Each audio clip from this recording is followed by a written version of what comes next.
Grabe, sa sobrang init nga, talagang napahilamos talaga tayo. Buti na lang ready ang ating mga PA.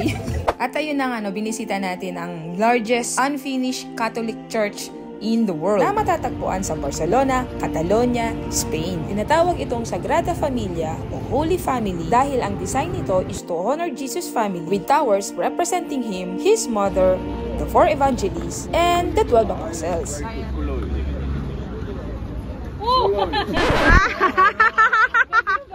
Medyo puli nga ang aking mga kasama pero promise, mababait siyang mga yan. Kaya tara, itry natin ulit. Yeah. Wow! Oh, hanga sila ngayon. At dahil medyo na perfect na natin, meron na tuwang bata at meron ding nainggit na young at heart. Kaya siya naman daw. Dali na. Slowly, slowly. Wow, professional. Wow! Wow! At hindi nga lang kami yung masaya, tingnan nyo naman, pati ibang mga turista, gusto na ring subukan itong bubbles na to dito sa harapan ng Sagrada Familia.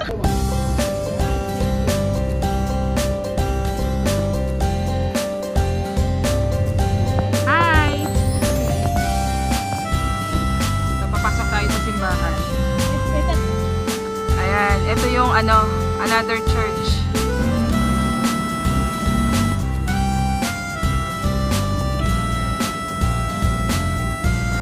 Ito yung hinahanap kong padlock eh.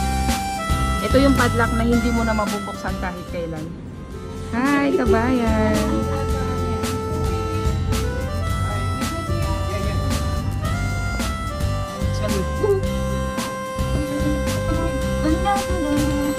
Hey, boss. Yes.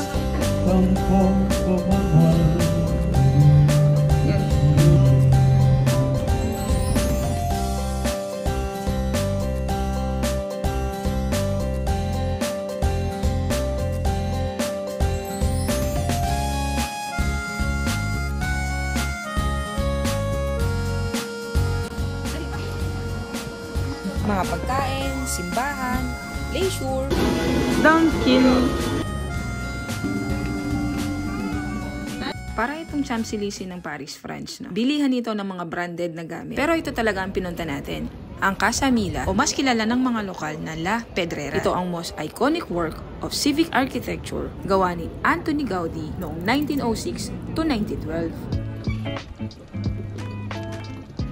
Charlie's Angels. Mga PA kong palautos. So ayun na nga, kung maglalakad ka at magbibisita ka dito sa mga street ng Barcelona, tingnan nyo naman kung gaano kayaman ang lugar, di ba? Bawat eskinita mababakas mo kung gaano kaganda ang mga design at mga architectures nila. At dahil nga malapit tayo sa dagat, medyo talagang pag mainit maalinsangan ng kanilang humidity ba? Yung humidity ng hangin. So, ayan. Buti na lang may mga maliliit na faucet na kagaya nito na medyo malamig sa pakiramdam once na hinilamos mo. Diba? Libre yan, libre yan. Kasi sa ibang lugar, kagaya ng napuntahan namin ibang Europe, ang Italy, no? Halos lahat doon binabayaran. So, buti na lang dito. Okay. Ayan, ito yung another church. Ang tawag dito, pangalan nito, Basilica do Santa Maria del Mar. Or Saint Mary of the Sea. Built between 1329 to 1383. So, bibisitahin namin to. So, papasok tayo sa simbahan. Yun, may bayad 5 euro. Kakard na lang natin, sige. Tickets, please. 5 or 10. Ano ba yung difference nun? Yung 5 kasi, dun lang sa interior niya. Okay? Tapos yung 10 euro mo, hanggang sa rooftop, meron kang, pwede kang pumunta doon. So, papakita mo lang yung ticket mo. Huwag kayong magugulat, no? Kung sakaling kayo ay bibisita sa Europe country, lahat yata, no? Na based doon sa napuntahan ko, lahat yata ng mga church nila is may bayad. Oo, tapos iba pa yung donation box kung meron pa. Iba pa yung kandila. Lahat binabayaran dito sa loob ng church. Ganun talaga sila. Pero mas mahal lang napuntahan namin nung kami ay nasa Italy. Pero kahit ganun, kasi panatan na namin na every country na pupuntahan namin ay papasok kami at magdadasal sa famous na simbahan nila. At paano mo masasabi na may mga nakatirang Pilipino sa lugar? Sampay, oh.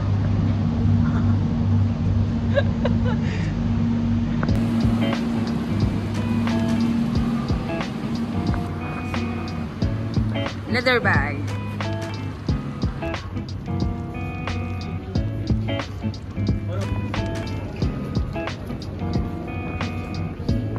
Mga kasama ko, mga assistant ko. Personal PA. Assistant pala. Ayan, papasok tayo sa eskinita.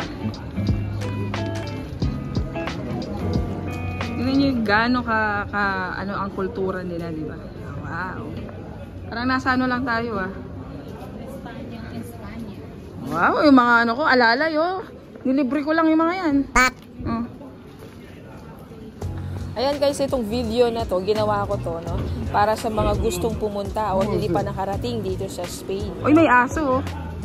Ba't yung mga aso nakikita ko tumatawa, no? Hindi ko na masyadong in-edit itong video na to kasi gusto ko raw na makita nyo. Diba? Para at least ito talaga yung mga pinupuntahan at mapupuntahan nyo sa lugar na to. So, tapusin nyo lang yung video na to para kahit papano, pag gusto nyo nang pumunta dito, alam din ako saan kayo magsususuot.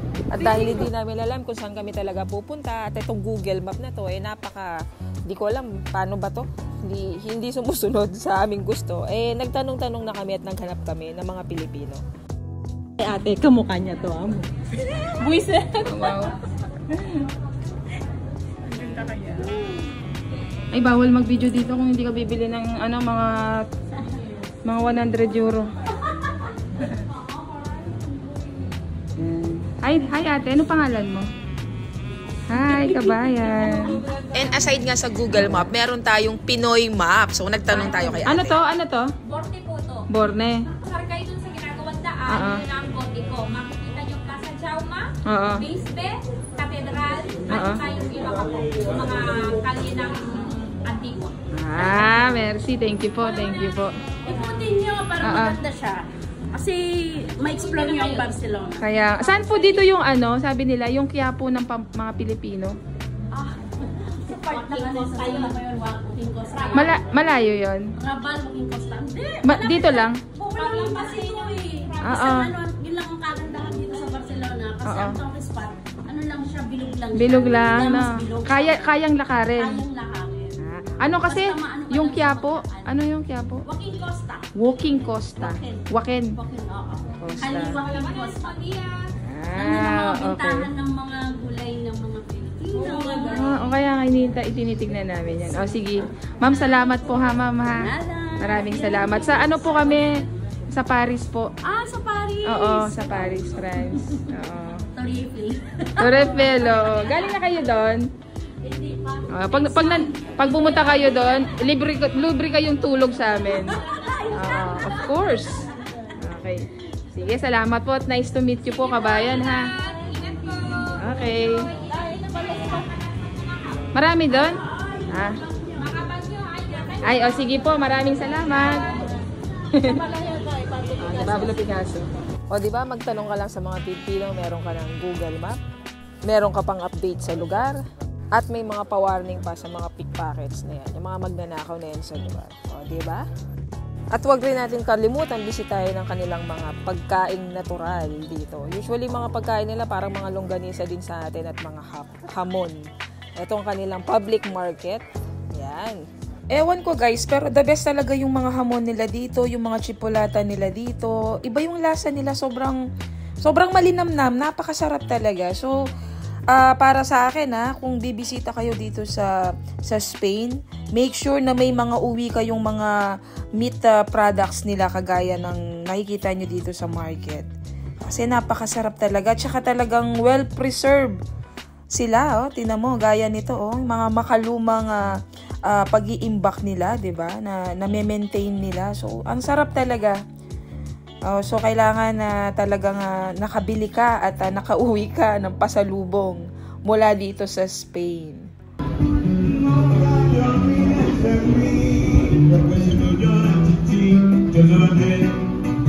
Ating unwind.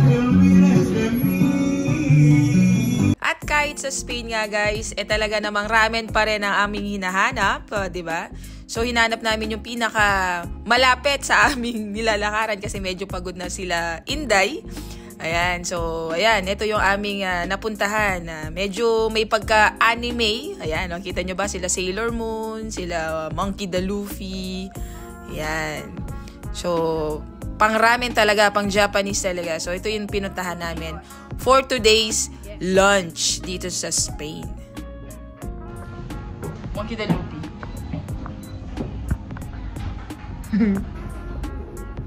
Naghanap kami ng best ramen dito. Ito yung nakita namin. Ay, ganda. Suki ramen. Anime. At pagkatapos nga ng Chibugan, ready to lakad na naman tong mga Inday nyo, guys. Mga ilang oras lang kasi kami dito sa lugar na to. And then, dun na kami mag-hotel.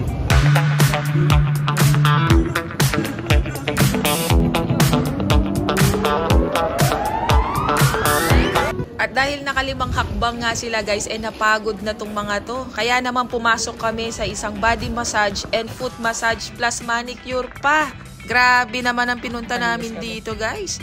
Itong mga to, masyadong mainipin at pagod. Sakat pagod ang kanilang katawan. Kaya naman, relax muna. Nay, kumusta yung mga pamper? Natulog. Pumunta ng Barcelona para mag-pamper lang. Iba mga assistant ko. Ito yung mga personal assistant ko, magagastos yun eh.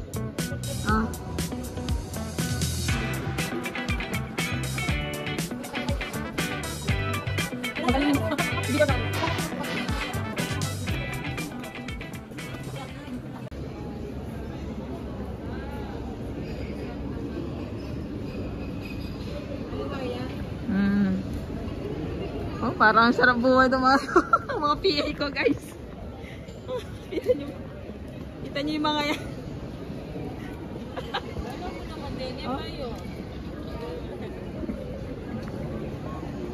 Mga PA ko. Well, ang pinakasikreto talaga sa pag-explore ng lugar na to is maglakad. Nang maglakad, nang maglakad.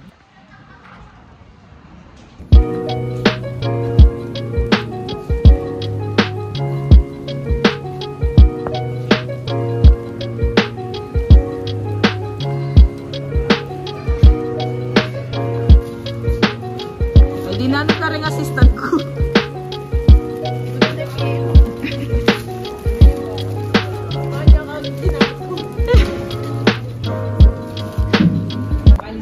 Ang ganda ng ano na to, ang istorya ng street na to, no? Tingnan nyo, guys.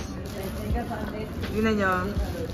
Noong unang panahon pala, nagdadala sila ng sarili nilang mga mga animals, 'di ba? Para doon kumuha ng mga gatas mismo.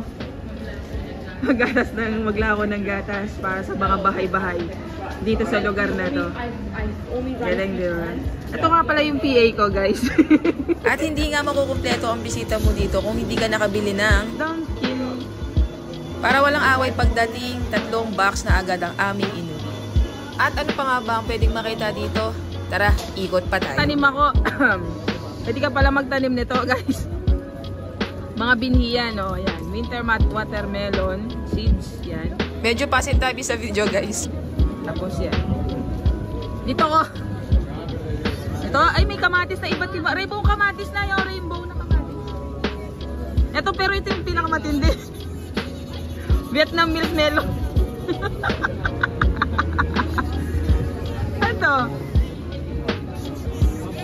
Ano ba yan? Ba't may ganyan? Wow! Ano yan? Oy! Tinutubo seeds. Grabe naman yan. Tuwan-tawa, oh, tuwan-tawa. Lahat din yata ng bisyo meron Pamanalo dito. ng pera to. Lalo na tong isang mabisyo. Ay, tano. Si Jack. Ayaw ni ate. Ayaw ni ate. Tayo na lang. Pag nanalo tayo. Ewan ko, pamili mo ko, tas akong kakaskas. One Cleopatra. 500,000 ah. May pagkaswerte nga to sa sugal, pero ako hindi ko alam. Kaya naman tinry ko at wala. Yun o? Wala pa. Paano ka nanalo? O diba, sabi ko sa inyo, may panalo lagi yan. Pero ako, suko ako sa mga ganyan. Hindi ako nananalo. And of course, dahil pagod na talaga kami sa kakalakad at oras na para sa meeting place, pabalik sa bus, naghintay na kami dito sa kanilang known o kilalang plaza. At ano pa nga ba guys, nung nakita-kita na kami ng mga Pilipino na kasama natin sa ating tour bus, sabay-sabay na nagtanungan kung saan nakarating, saan nakapunta, at ano-ano ang kanilang mga binili at pasalubong pabalik ng Paris. So habang iniintay namin ang aming tour bus, pa-chill-chill muna kami dito guys. Tingnan nyo, ang dami-daming ibon. At kaya yan nakatayo niyang si Madam dahil napansin niya yung kanyang inupuan ang daming ipot. Ay, sobrang pagod talaga. Buti na lang masaya pa tong isa. At dumating na nga yung ating bus at mag-i-stay tayo guys sa Hotel Acapulco dito sa Spain, and see you sa ating next video.